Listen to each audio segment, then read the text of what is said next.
In a new manifesto titled Monticello Affirms Thomas Jefferson Fathered Children of Sally Hemings, June of 2018, the Thomas Jefferson Foundation declared that the official position of the foundation is that Thomas Jefferson fathered all 6 of Sally Hemings' children. This is a perplexing statement, especially given that it is made not on account of any new evidence that has been unearthed concerning Jefferson's avowed paternity, and it's perplexing as well because prior to the manifesto, the Thomas Jefferson Foundation was content to espouse some degree of skepticism concerning Jefferson's paternity based on the available evidence. Now, the manifesto offers nothing new. It really rehashes all of the amassed evidence that the foundation has garnered on behalf of the supposed liaison. And it pays lip service to other people who disagree with their conclusion. In their own words, some who disagree.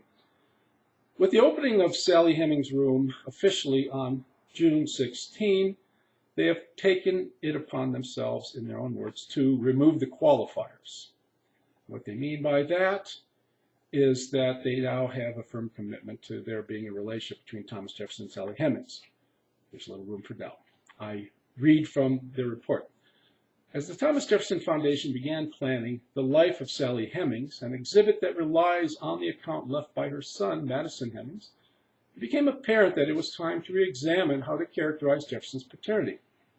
For nearly 20 years, the most complete summary of evidence has remained the report authored by the Foundation in January of 2000.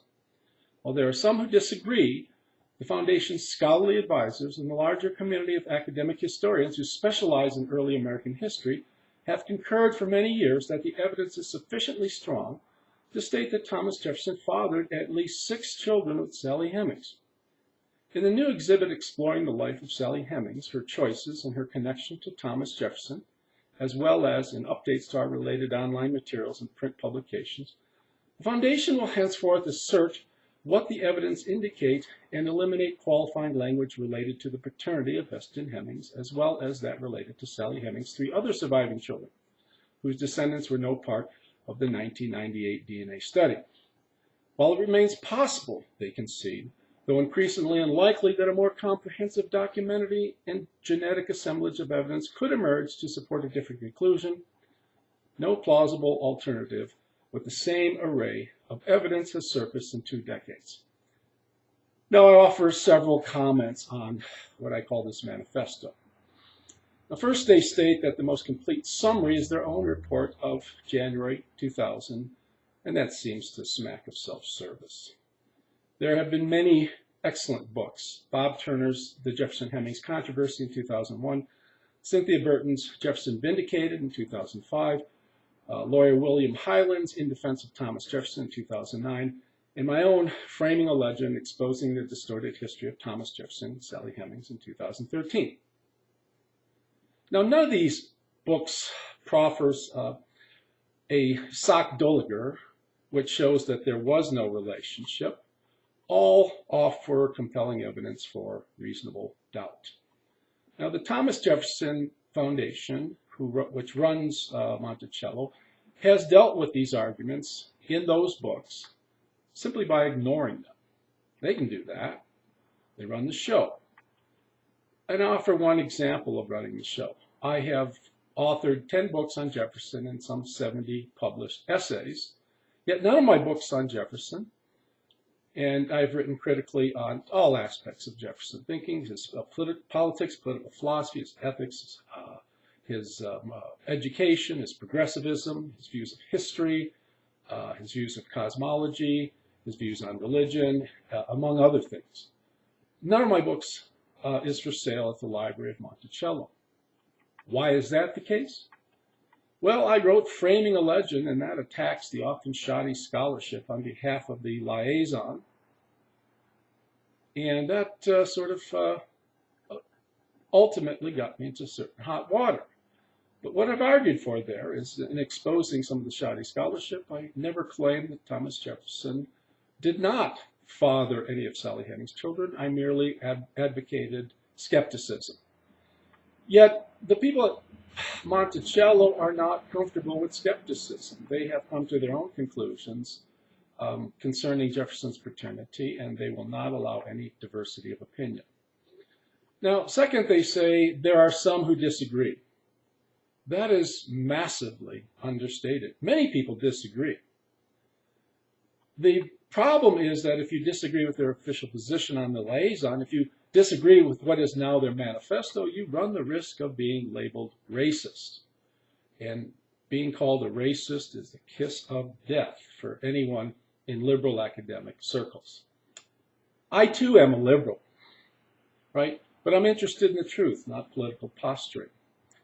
They claim that there's consensus among scholars, but that consensus, if it does exist, is forced because of fear of being labeled racist.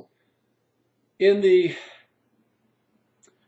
shuffle, truth has become irrelevant, right? Now Jefferson may have had a relationship with Sally Hemings. That I acknowledge. That's important to know. But we wish to know that as a result of open debate on both sides of the issue, and that's really the only way to know whether or not he had it in time, over time. Now, if the debate shows anti-paternity is unlikely, then the anti-paternity adherents will have gained by, as Socrates once said, an exchange of error for truth. And that's a welcome exchange, or gold for bronze exchange. Yet the Thomas Jefferson Foundation disallows open debate because they control the intellectual climate at Monticello and have done so for over 2 decades. With open debate, they run the risk of being shown to be pedantic, dogmatic, perhaps even wrong. Thus, if Jefferson did have an affair with Hemings, we ought to demand evidence of it. A scholarly pro-paternity wave of hand among members of the Thomas Jefferson Foundation, many of whom, let's state it flatly, are unqualified to have a vote, ought not to convince anyone. Third, Sally Hemings is an odd choice for an exhibit, given that Jefferson says next to nothing of her in his memoranda books, and that no scholars know anything substantive of her life. We know nothing of what she did, almost nothing of what she did while she was in France with Jefferson in the few years that she was there. Now, Gordon Reed has made a reputation of being an expert of Hemings' life through 4 chapters of the probable course of their relationship, especially in France and throughout the time at Monticello. In her much ballyhooed book, The Hemings of Monticello, a book for which she earned some 18 awards and a Pulitzer Prize. Yet those chapters are built on surmise, not evidence. The probability of her account being accurate in every detail is nothing. Finally, in their manifesto, they relist the members of the Thomas Jefferson Foundation, they relist 10 reasons to believe that Jefferson fathered all of Hemings' children. None of the reasons are new. Most have been challenged, some have been refuted. The Thomas Jefferson Foundation is blind to those challenges and refutations. Their policy, again, is to ignore evidence to the contrary. Why? Well, they've invested much too much over the years in the Hemings controversy. Now they can't recant. Yet with the manifesto, they have added something new. They are resorting to dogma, not debate. With the exhibit of the life of Sally Hemings, the Thomas Jefferson Foundation will have muddied its face. Monticello's Gary Sandling insisted when they were going about reconstruction of Hemings' room in the South Wing that, quote, "We're not going to use this room to tell a story about DNA and the paternity of her children," end of quote. Yet now we find that that is just what they are doing. That is just what they had all along in mind. I and Vivian Kelly, in a paper titled Monticello Claims to Have Found Sally Hemings' Room, Is This True? For History News Network, you can look it up under my name, Holachat, have argued that the recent discovery of Hemings' room might be politically, not veridically, motivated. That is, we at least challenge the notion that making a room for Sally Hemings was being done for the sake of hammering home the notion that Jefferson was father of Hemings' 6 children. In our essay, we noted that one of the results of the room over time would be to offer visual proof of the nearly 40-year liaison. Having physical space at Monticello over time would be taking that proof as proof of the liaison in the minds of visitors. Now, what is bothersome about the Thomas Jefferson Foundation's new report, its manifesto, is the political posturing of those in the Thomas Jefferson Foundation. Sandling insisted that the room's discovery was not political. It was. The issue of Jefferson's paternity has been decided ex cathedra, without full discussion of all relevant evidence and by a select few of the quote-unquote authorities on Jefferson who never had doubts about Jefferson's paternity in the first place. It's quite a bit self-serving. No one who dissented was part of the decision-making. That's how it has been at Monticello for a very long time, and that needs to change. Needs to change because members of the foundation are constructing Jefferson's history, not reconstructing it. It's an insufferable situation, and we ought not to tolerate it. The Thomas Jefferson Foundation is content with removing its qualifiers, in other words, any doubt about the relationship between Jefferson and Hemings, because they are content that the testimony of Sally Hemings' son, Madison Hemings, is trustworthy and correct. As I have shown, and others have too in a recent essay on the History News Network, it's not. Its reliability is suspect from a number of points. We cannot merely assume that it's true and reliable. The greatest danger with what the Thomas Jefferson Foundation is doing is its complete insouciance concerning claims contrary to those they embrace, even if those contrary claims are well supported. That is censorship and cancerous in a democracy. There is no other way to put it because there is insufficient evidence to decide the issue of Jefferson's paternity, and yet they have removed the qualifiers.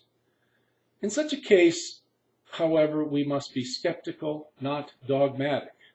If the Thomas Jefferson Foundation disallows skepticism, they have disallowed skepticism, and they have decided for us how we ought to think about Jefferson. As John Stuart Mill has shown in his watershed book on liberty, the closest thing to liberals' Bible, freedom of opinion and critical discussion of matters unsettled by reason are needed for truth. Thomas Jefferson, in query 17 of his celebrated Notes on the State of Virginia, said the same thing. It's a paradox of Brobdingnagian proportion that the people who now run Jefferson's Monticello have such an aversion to Jefferson's priceless liberal values and such indifference to truth. If you'd like to see a copy of this essay, please go on to my website and look under Essays and Podcasts at www.thomasjeffersonphilosopher.com, or go to the History News Network and see the first article that's published and today's cast. Thank you.